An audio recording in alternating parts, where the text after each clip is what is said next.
When you need mealtime inspiration, it's worth shopping Kroger for thousands of appetizing ingredients that inspire countless mouth-watering meals. And no matter what tasty choice you make, you'll enjoy our everyday low prices. Plus, extra ways to save, like digital coupons worth over $600 each week and up to $1 off per gallon at the pump with points. So you can get big flavors and big savings. Kroger, fresh for everyone. Fuel restrictions apply. Ryan Reynolds here for, I guess, my 100th Mint commercial. No, don't. No. I mean, honestly, when I started this, I thought I only have to do like 4 of these. I mean, it's unlimited premium wireless for $15 a month. How are there still people paying 2 or 3 times that much? I'm sorry, I shouldn't be victim blaming here. Give it a try at mintmobile.com/save. Whenever you're ready. $45 upfront payment equivalent to $15 per month. New customers on first 3-month plan only. Taxes and fees extra. Speed slower above 40 gigabytes. See details. Hey, Sportly listeners. Today's episode contains references to physical assault and death. Please take care while listening. June 3rd, 1984, Monte Carlo, Monaco. It is now race 6 of 16 in the 38th Formula One World Championship. The race is now 30 minutes overdue, and the track remains quiet. The relentless downpour has delayed everything. The cloud, which was just nudging the hilltops around Monaco this morning, is now even below the top of some of the highest buildings in the Principality. Just when it seems like the show might not happen, officials make an unexpected decision. Nearly 45 minutes into the downpour, the race is set to begin. 4 and 7 seconds after the red will come the green. French driver Alain Prost grips the wheel of his McLaren MP2 tightly, his knuckles clenching as he trails the black and yellow Lotus of British driver Nigel Mansell. A momentary misfire of Prost's engine, just a fraction of a second, costs him his position at the front. Now, Mansell holds the lead. Despite Prost's instinct to overtake, he knows better. The narrow streets of Monaco offer no margin for error.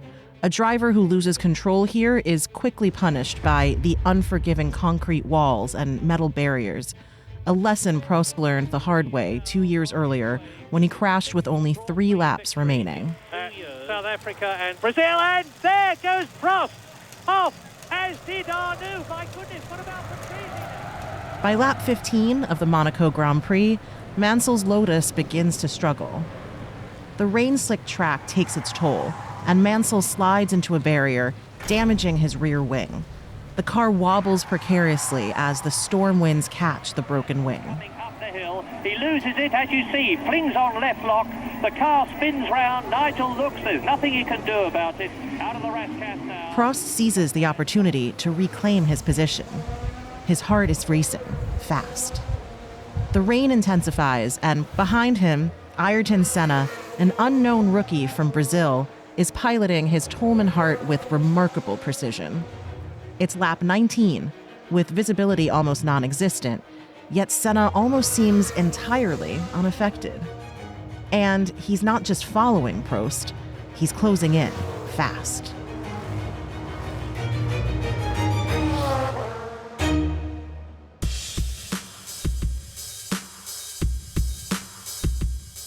Hi everyone, I'm Kavitha Davidson, and welcome to another episode of Sportly. The 1984 Monaco Grand Prix was one of the most action-packed F1 races in history, and led to the rise of a prominent driver who would later become a major figure in the sport, Ayrton Senna. Born in Sao Paulo, Brazil, Senna showed an early passion for racing and karting. He made his Formula One debut in 1984 on the Tolman team, finishing second in the 1984 Monaco Grand Prix and 9th overall in his rookie season. By the next year, he had established himself as a force to be reckoned with in the racing world, finishing first in both the Portugal and Belgian World Prix. In 1988, Senna won his first world championship and went on to secure a total of 3 titles during his career. Tragically, Senna was involved in a catastrophic accident at the peak of his career. Here at Imola at the conclusion of this afternoon's final qualifying session for tomorrow's San Marino Grand Prix. I sadly have to report that the news is bad. On May 1st, 1994, during the San Marino Grand Prix at Imola, Senna's car crashed into a concrete wall at high speed, 131 miles an hour, and he did not survive. The incident shocked the motorsports world and directly influenced a series of significant changes to protect F1 drivers. It would leave a lasting legacy on a sport that is now gaining significant traction in the United States.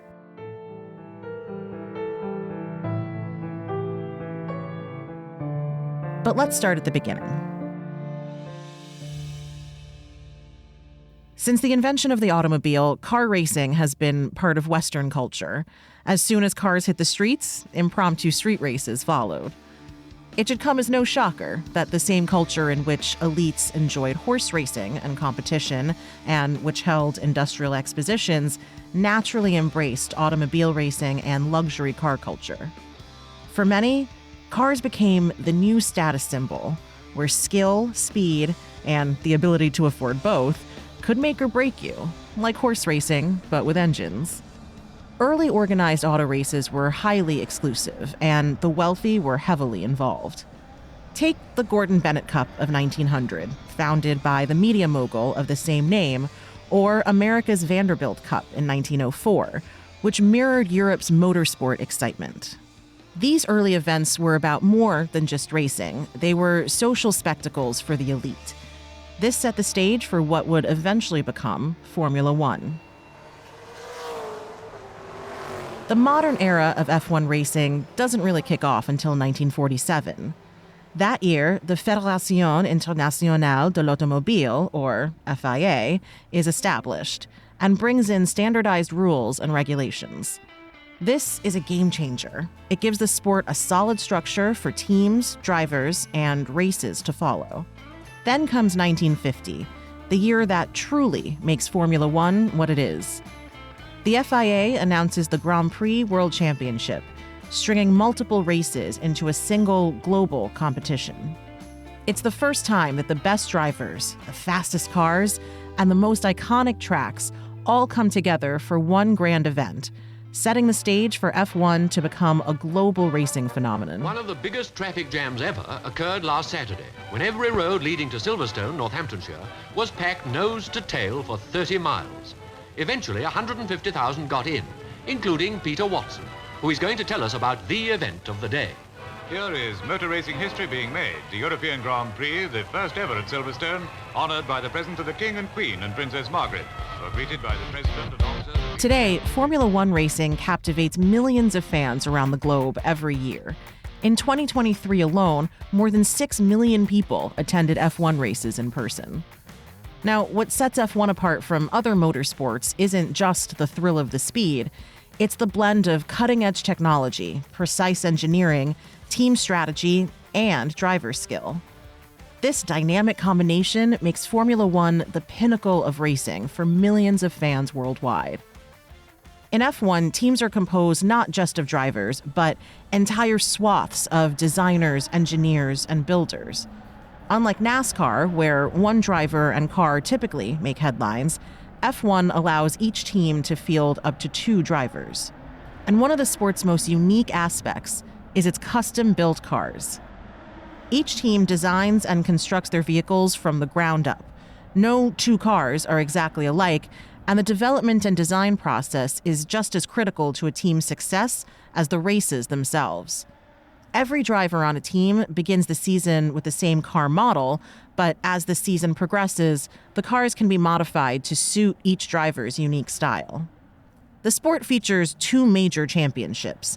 The Constructors' Championship rewards teams for their combined performance. The Drivers' Championship allows individual racers to claim accolades for their personal achievements on the track. The combination of both individual and team competition can sometimes lead to inter-team tension and drama. And for some fans, that's part of the appeal. Oh, God! And take that! Oh, my goodness! Michael Schumacher hits David Coulthard, and he's out. Well, Nelson Piquet, understandably livid with rage. He's storming down the pit lane, presumably to go. Look at him, look at him.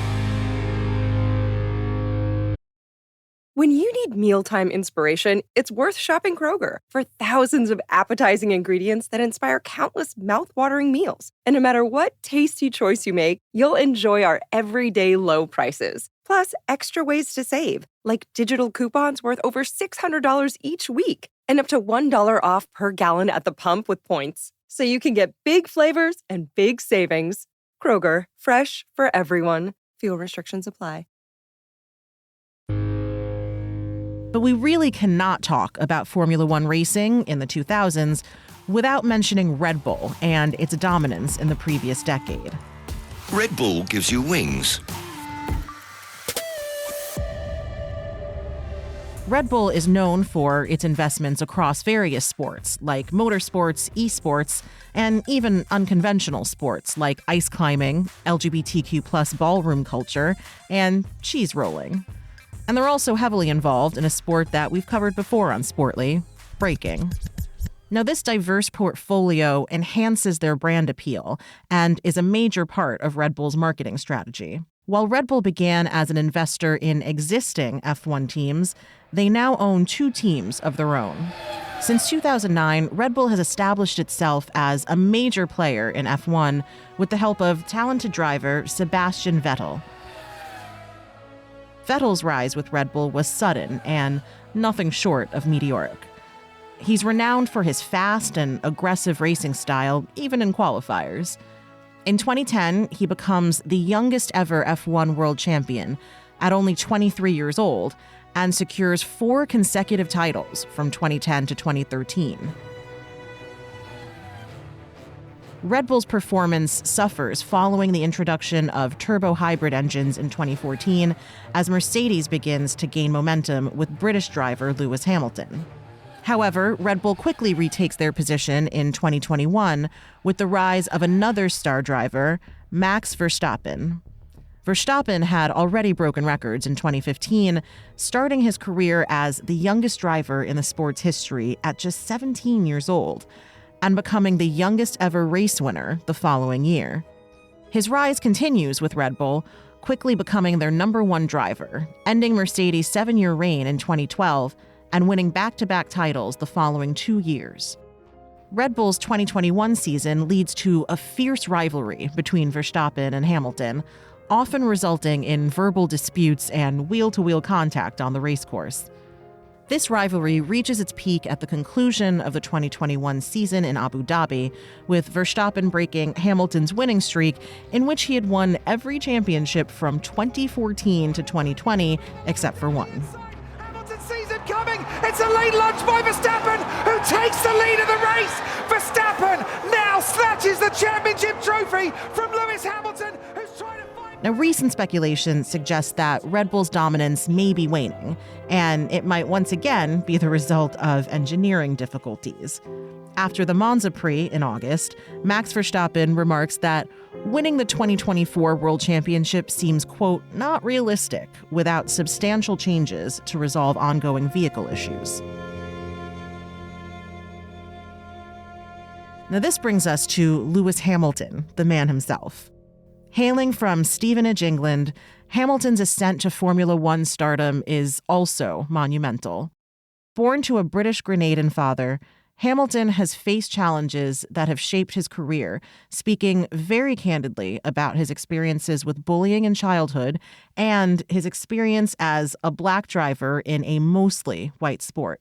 Hamilton currently holds the record for career race victories and is tied with Michael Schumacher for most drivers' championships. In 2008, Hamilton makes history, becoming the first black driver to win the F1 World Championship, driving for McLaren. In 2013, he joins Mercedes. Hamilton quickly becomes a pivotal figure to the team's success and contributes to multiple constructors' and drivers' championships, helping to reestablish Mercedes as a dominant force in F1. But after 10 years with the team, in 2023, just after the Abu Dhabi Grand Prix, Hamilton announces that this would be his final season with Mercedes before joining Ferrari. It's a significant shift for both driver and team.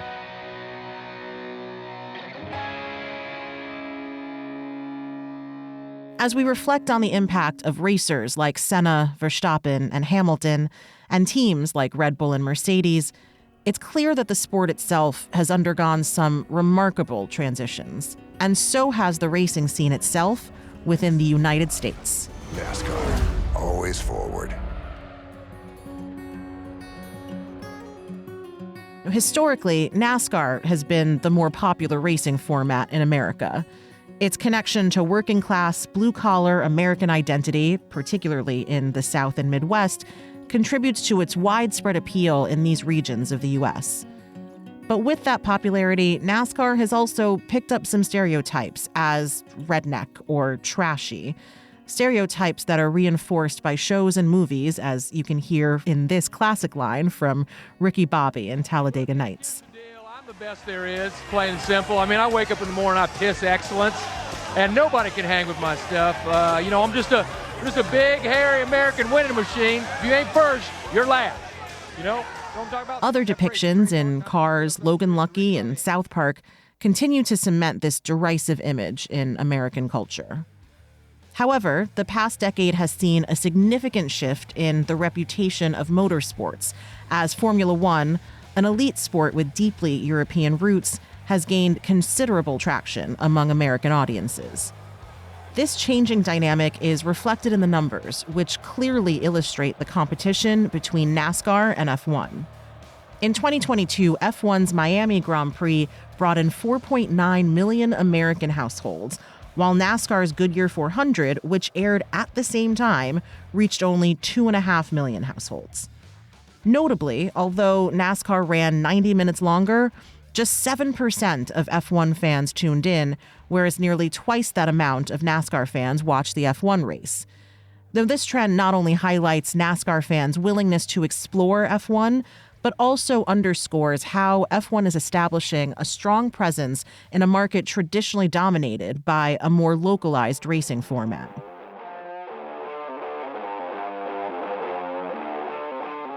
New advertising and engagement strategies have helped F1 enjoy a broader audience, but American interest skyrockets with the release of Netflix's Drive to Survive in 2019, which captivates viewers in its behind-the-scenes access to the high-stakes drama of the racing world.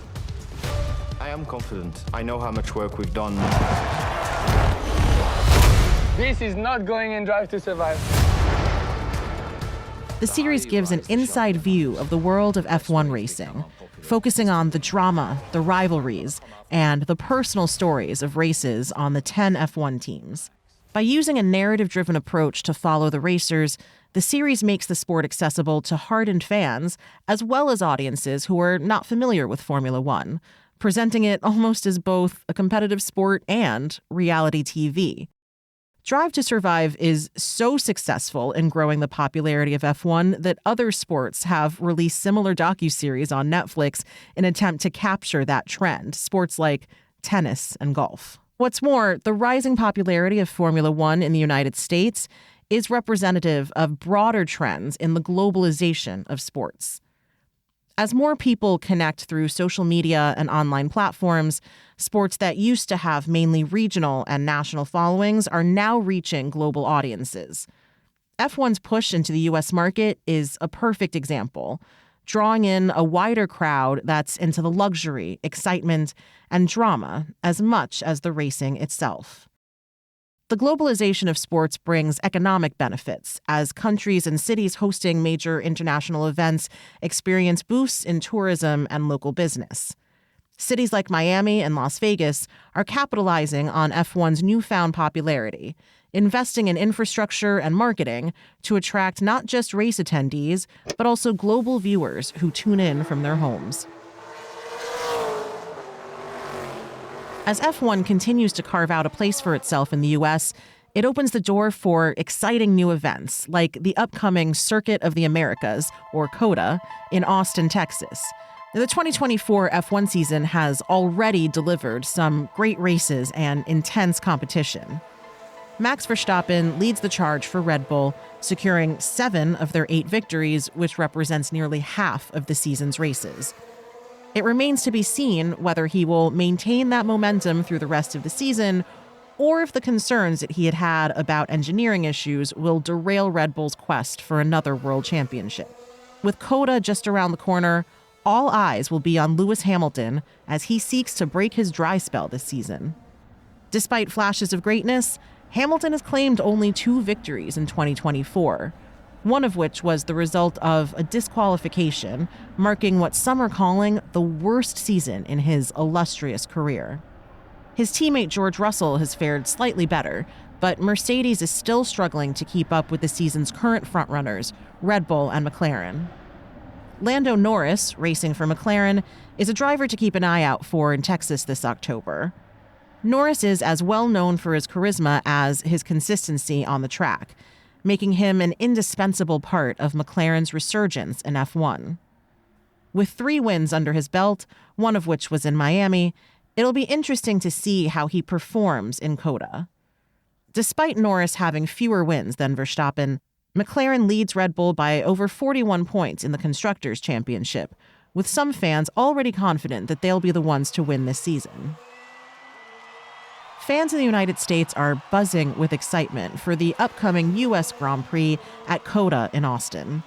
Many Americans are just as excited for the atmosphere and what the event represents in the sporting world as they are for the actual race. With headline performances from Sting and Eminem, there's a lot to be excited about. COTA's chairman, Bobby Epstein, noted that interest in the Prix has only increased with Verstappen's dominance of the season beginning to come into question, in what many are hoping will be a real nail-biter. A lot of people hope that the unique atmosphere of the Austin Grand Prix will draw in droves of first-time spectators and further increase U.S. engagement in the sport.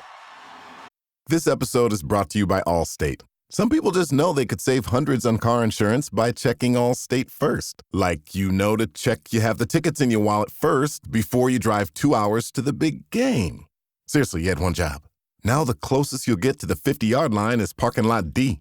Yeah, checking first is smart. So check Allstate first for a quote that could save you hundreds. You're in good hands with Allstate. Savings vary. Terms apply. Allstate Fire and Casualty Insurance Company and Affiliates. Northbrook, Illinois. So, you want to be a marketer. It's easy. You just have to score a ton of leads and figure out a way to turn them all into customers. Plus, manage a dozen channels, write 1 million blogs, and launch 100 campaigns all at once. When that's done, simply make your socials go viral and bring in record profits. No sweat. Okay, fine. It's a lot of sweat. But with HubSpot's AI-powered marketing tools, launching benchmark-breaking campaigns is easier than ever. Get started at HubSpot.com/marketers. And the US Grand Prix is go! Mighty reaction time for Lando Norris in the Papaya McLaren. He's going to get the lead before we get to turn number 1. As we gear up for the remainder of the season, it's important to recognize the changes that Formula One has committed to improve environmental sustainability and driver safety. Formula One racing has always been a sport where danger exists, and it's sometimes challenging for the sport to balance driver safety with the excitement that keeps fans watching. Undeniably, the horrible driving conditions of the 1984 Monaco Grand Prix are what makes it exciting to watch. But Senna's tragic death was a wake-up call, pushing F1 to place greater emphasis on driver safety. Beyond the traditional safety concerns, the impact of climate change has introduced new challenges. Rising global temperatures are affecting the sport in unpredictable ways. At the 2023 Qatari Grand Prix, several racers reported feeling the heat in more ways than one, with some reportedly passing out and vomiting in their helmets. For sure. It's been the toughest race. I mean, that air that we get into the cockpit is just horrible. You know, it's like, I don't know, a fire, going through the helmet. And honestly, yeah, I felt ill by lap 15, 16. Track limits, they painted the curbs, you can't see the track, you're so dizzy, it's dark, you're fading with low blood pressure and just passing out in the car, and they're giving track limit penalties is kind of a joke. This has prompted more regulation ensuring proper airflow in the cockpit, as well as discussion of further adjustments to the season schedule to mitigate heat-related problems in certain prix.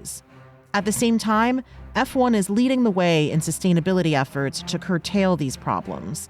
In recent years, the FIA has implemented several initiatives aimed at enhancing sustainability, such as committing to net zero carbon by 2030. F1's efforts in sustainability might also be an effective marketing ploy. Luxury cars often appeal to those who appreciate speed, performance, delicate design, and engineering, qualities that have always been central to a successful F1 strategy. But as Formula One grows in the United States, attracting a younger and more diverse fan base, the sport's commitments toward sustainability and hybrid vehicles appeal to a younger demographic that increasingly cites climate change as among its biggest concerns. And yet, as commendable as F1's sustainability efforts are, some old-fashioned, if not regressive views remain. I went into qualifying, I knew the car was... Recently, Max Verstappen came under scrutiny for cursing during the Singapore Grand Prix press conference, referring to his vehicle as fucked. In response, the FIA implemented stricter rules against what they've deemed misconduct. The team principal of McLaren, Andrea Stella, argues that context matters since most swearing happens during the most high-pressure moments of races. Verstappen argues that his Dutch background is more accepting of casual swearing, while countries like the UK might have different cultural norms, though this argument was rejected by the FIA. Subsequently, Verstappen has commented that these new rules are soft and silly, and they may influence his willingness to continue participating in the sport. In other sports, you don't run around with a mic attached to you. I think a lot of people say a lot of bad things when they are full of adrenaline in other sports. It just doesn't get picked up. So I think it already just starts with not broadcasting it. Now, frankly, this whole thing is absolutely ridiculous. I can't believe that in 2024, I have to explain that cursing happens in the heat of competition or point out that Verstappen was talking about his car and far worse things are said about actual people and directed at athletes in sports. Case in point, in denouncing the use of swear words, and again, he was talking about his car, FIA President Mohammed Ben Sulayem said, quote, "We have to differentiate between our sport, motorsport, and rap music. We're not rappers," he declared. "They say the F word how many times per minute? We are not on that. That's them, and we are us." Now, I'm pretty sure that's not what Kendrick meant when he said they not like us, and as the only black driver in F1, you can imagine that Lewis Hamilton had some things to say about this, highlighting how this comment clearly carries racial undertones. It should be noted that Hamilton himself said that he would like to see less swearing in F1 in general, but the rapper analogy was wholly unnecessary. Every part of this just seems like a lot of misplaced priorities. And frankly, it's not the first time Ben Sulayem and Hamilton have clashed over what you could take as coded racism. One of his first acts as FIA president was to ban jewelry, a decision that seemed to single out Hamilton, who's known for his style, particularly his chains, watches, and bracelets. It's almost like a step backwards if you think of the steps we're taking as a sport. And the more important issues and causes that we need to be focused on. Now, look, we don't have enough time here to go into the significance of chains in Black and hip-hop culture, but frankly, this all reminds me of the early 2000s, when then NBA Commissioner David Stern instituted a dress code that we now widely recognize as racist, designed to clean up the league's image as a league of, rappers and thugs. But F1 racing is still an almost exclusive sport of whites and elites, and holding on to these more old-fashioned notions will end up hurting the strides they've already made in expanding their fan base, let alone any further goals they have for long-term growth.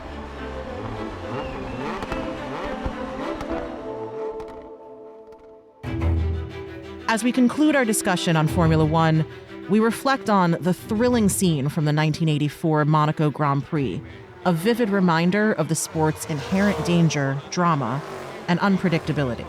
Formula One is not merely about speed. It represents a complex interplay of technology, design, strategy, and skill.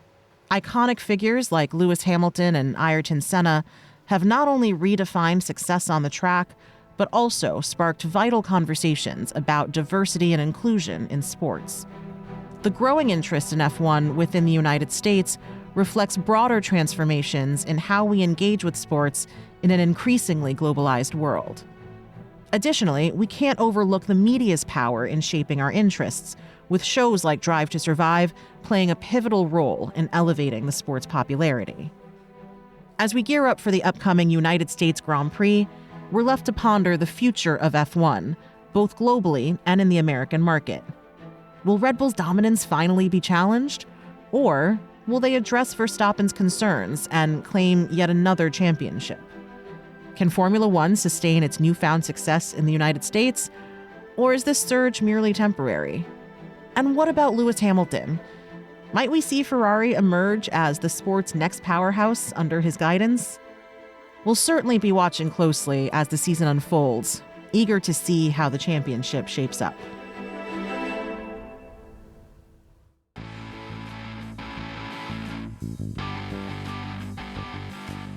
Thanks so much for listening to Sportly. Sportly is an Immigrantly media production. This episode was produced by Sadia Khan and Shay Yu. This episode was written by Jonathan Hazel, Shay Yu, and me, Kavitha Davidson. Our sound designer and editor is Paroma Chakravarti. Our theme music was created by Simon Hutchinson. Other music by Epidemic Sound. Tune back in next week and every week after for more Sportly.